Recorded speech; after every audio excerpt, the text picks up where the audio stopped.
Thanks, Bill. As you know, I usually engage the media and the fans and answer all their questions regarding the Buff football program. However, in this instance, I would like to simply make a statement. I would like everyone to know what a privilege and an honor it has been to teach and coach at West Texas A&M University over the past 8 years.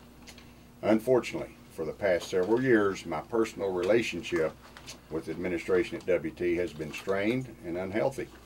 Yesterday, the administration decided to terminate my employment at this university.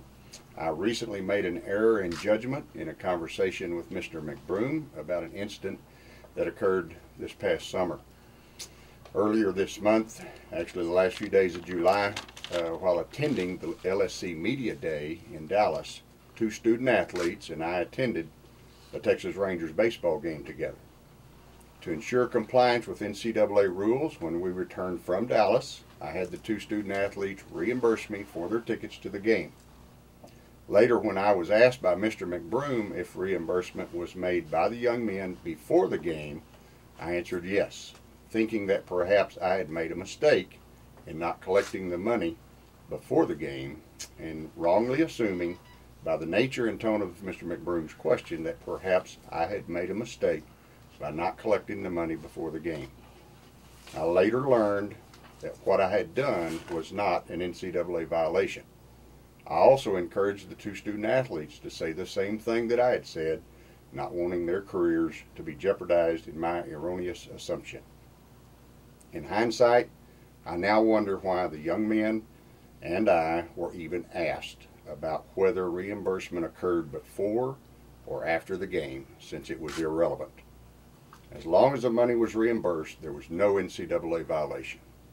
To the Buffalo Nation, to my coaches, to my team, all the former players, the 2 student athletes in question, and my family, I want to say I'm very sorry for letting you down. Since arriving at WT in 2005, I've had the best 8 years of my life and have been truly blessed to be around some amazing people.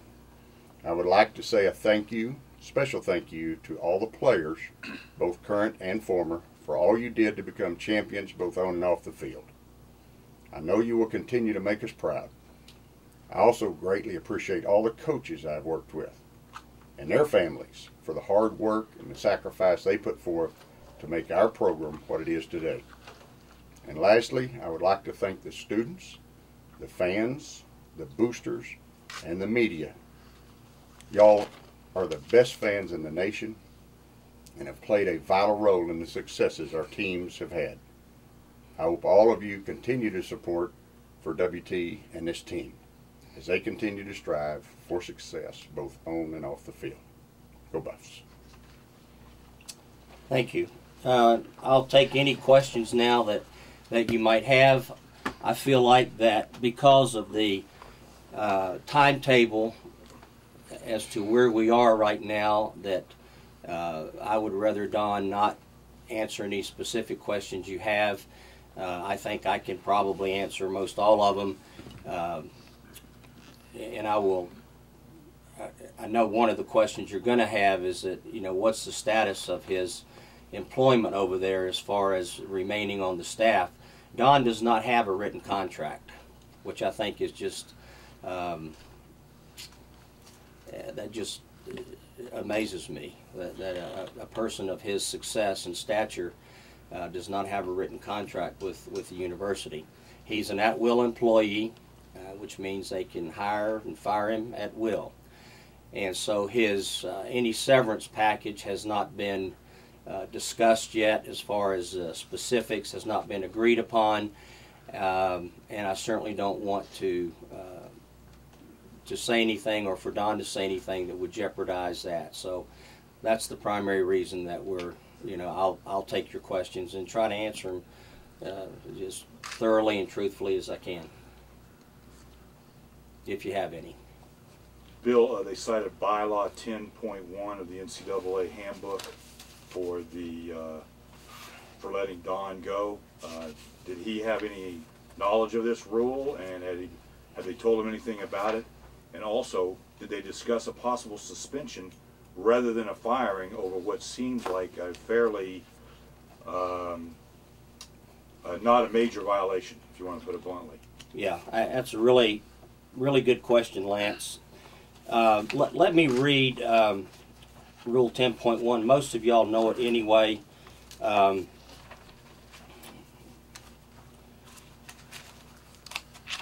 I can find it here.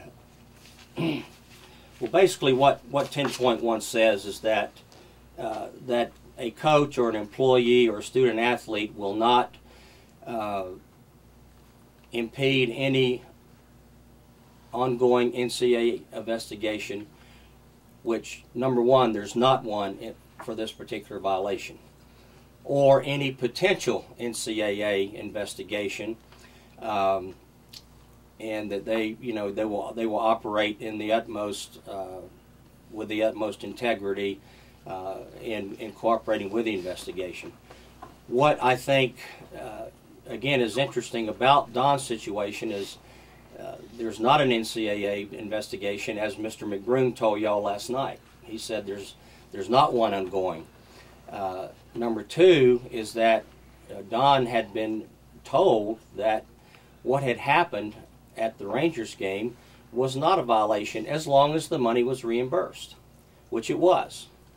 And so it appears to me that for a person of Don's stature, his record, what he's accomplished at and on behalf of West Texas State A&M University, there might be some underlying ulterior motives for his dismissal other than the reimbursement issue concerning these two young men. And I'd call your specific attention to, I guess, the first sentence in the second paragraph, that there's been some very strained relations between Don and the athletic administration over the last several years, and certainly based upon the facts of this case and what has occurred so far, I think it could be I think a legitimate question could be as to whether or not that there was an ulterior motive on the part of Mr. McBroom to fire Don. Now, the second half of Lance's question, which was, were there other options available? Yes, there were other options available.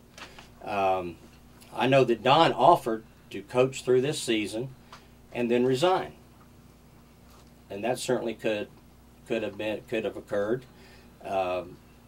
The other option, he could have been suspended for a game. He could have, I suppose, have been a fine been levied. I don't know all the Lone Star Conference rules and regulations or the NCAA.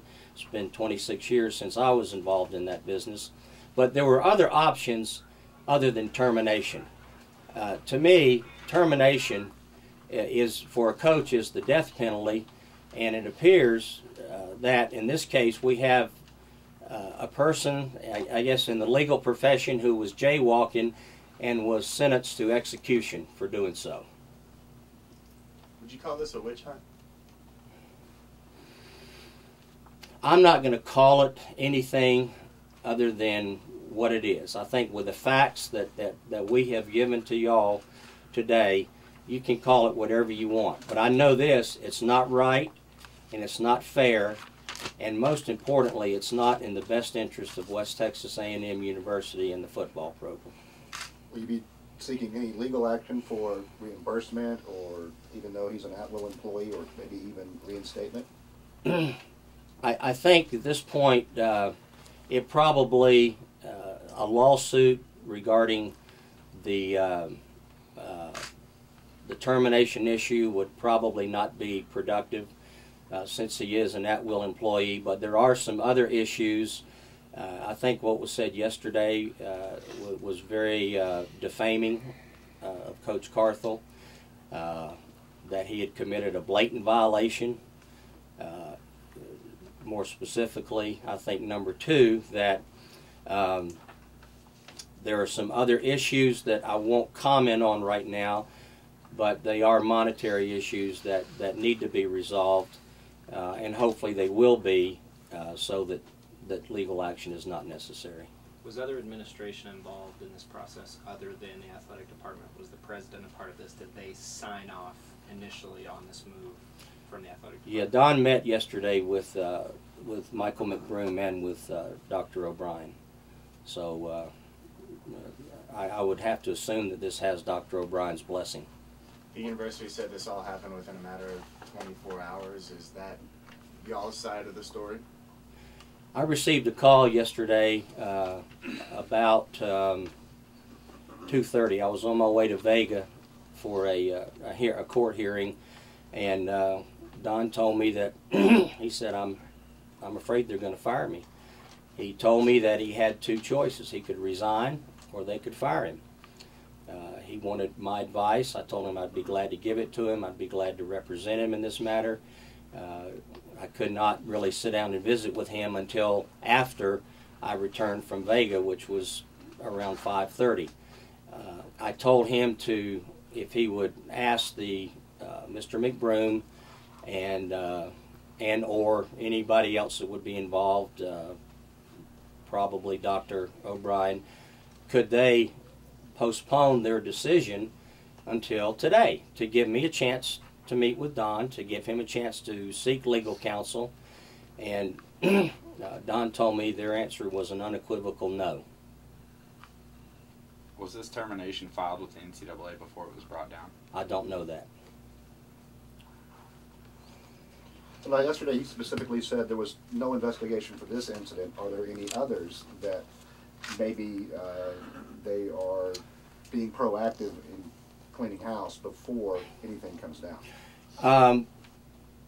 I represent a young man on the football team, and I will not reveal his name because there is an ongoing NCAA investigation that involved a very minor potential infraction. I don't think it was an infraction the way I read the rule, but that is ongoing, and if the NCAA has interviewed my client as well as I think some university officials, and hopefully before the first game they will make a decision as to what, if any, penalty they're going to impose on him. So I'm aware of that particular investigation. I'm not aware of any others that are currently ongoing. Did the university say that investigation had anything to do with this decision? No. Had nothing to do with it? No. What, I mean, I see Don with the pin and the tie. What, is the future with the university outside of an employment basis as far as Don and the WT family? Well, there's a very, very good football coach that's available for hire. In fact, there's two of them sitting here. But I'm not available. I've moved on to other endeavors. Personally, I would hope that Don would stay in the coaching profession. He's still a young man, and I would be shocked if he doesn't have several opportunities after this season to again coach in college football. Of course, his son Kobe is the head coach at East Texas State, and I suspect that if he had an opening, that he'd be very anxious. And this is me speaking now, to have his dad's knowledge and experience.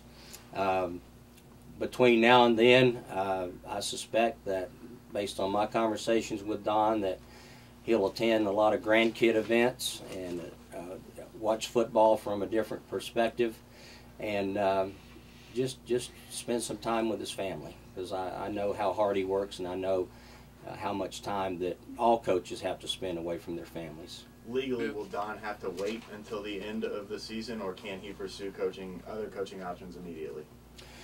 Well, he's been terminated as the head football coach. I think once the financial issues are resolved, then we'd be in a better position to answer that question. Personally, I mean, based on the conversations I've had with Don yesterday, last night, and today, I don't think he's going to coach this fall anywhere. wish he was coaching it, you know, for the Buffaloes, and certainly that's what should have happened.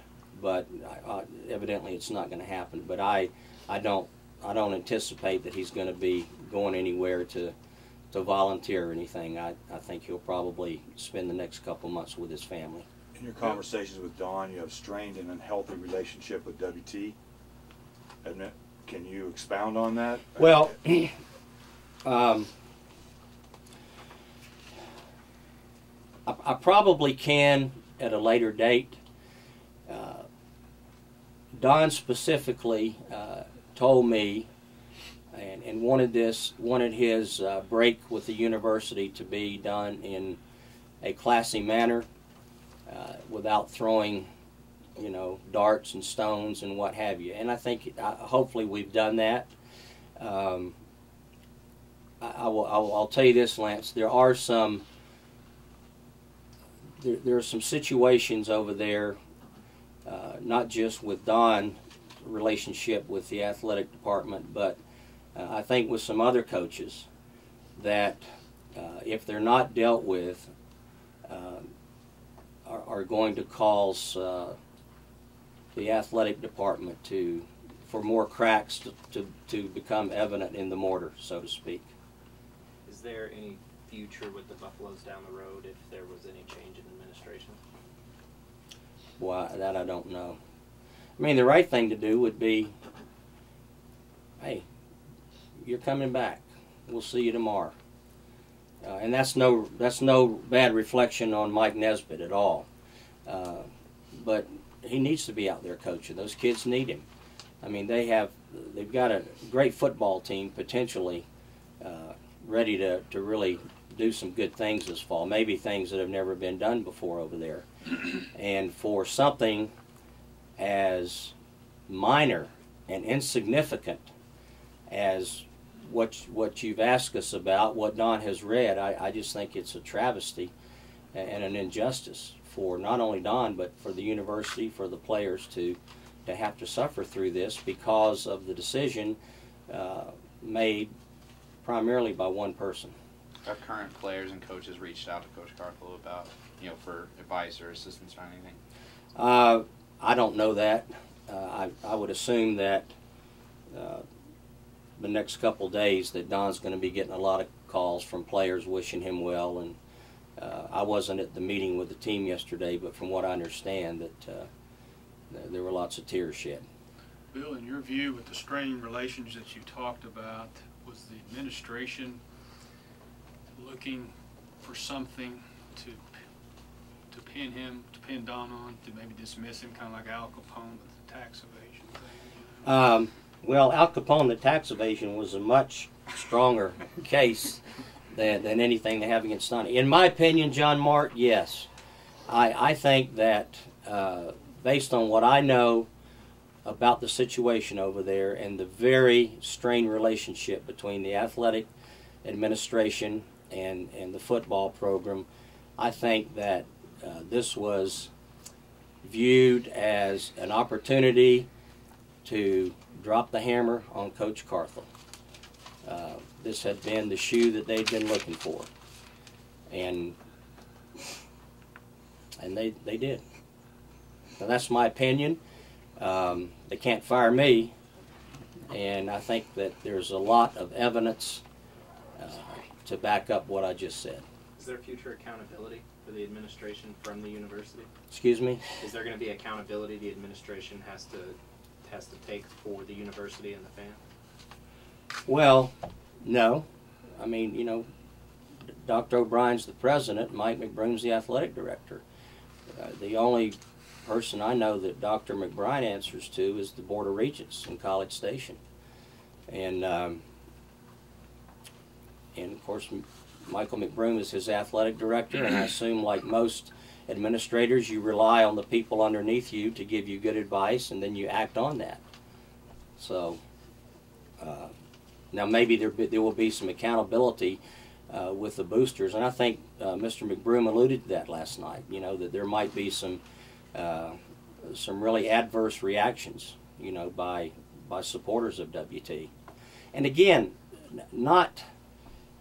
not because solely it's Don Carthel, but just because of the smallness of this particular incident. I mean, there are lots of things you could call it, but it's small. It's small potatoes is what it is. And I think I would venture to say that if you interviewed every other athletic director in the Lone Star Conference and presented a factual scenario like this to them, I doubt if any one of them would say that they would have fired their football coach. I doubt it. I just cannot imagine that occurring. So, as John Mark asked a while ago, I think it appears to me there was an ulterior motive involved. Are these kids in any trouble that you've heard, and are we safe to assume it was the two student athletes at the LSC Media Day? Not to my knowledge, but I don't know. My understanding, based on what I heard at the press conference last night, was that the athletic administration and WT would report this incident to the NCAA. And again, I'm not even sure it's a violation. I think if the money was reimbursed, then I don't even think it's a violation. But if it is a violation, it's certainly, as was represented last night, not a blatant violation. It's a very small violation. And but I assume that it will be reported, and I don't know what action, if any, that the athletic administration would take against these two young men. If what they did to Coach Carthel is any indication of what they might do to these two young men, I feel for them. Why, if they have a strong enough case, why wouldn't they go after the athletes the same as they went after Don? Now, you'd have to ask Mr. McBroom that. In the event that they do go after the athletes, will you be representing them as well? If they go after the athletes, will you be representing them? Oh, I don't know. That's up to them. Bill, do you see in the near future Don talking to the media?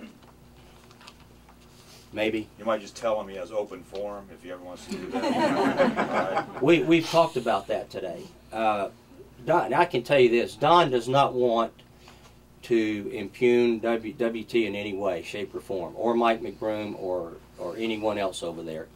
I do, however, think that in the future, as some of these issues that we've talked about, you know, the strained relationship with the university, I think that as some of those surface, I would anticipate that y'all would have some very legitimate and in-depth questioning about those that if my client allows me to, that we might address those at the appropriate time. Is it fair to say this is going to get uglier before it gets any better?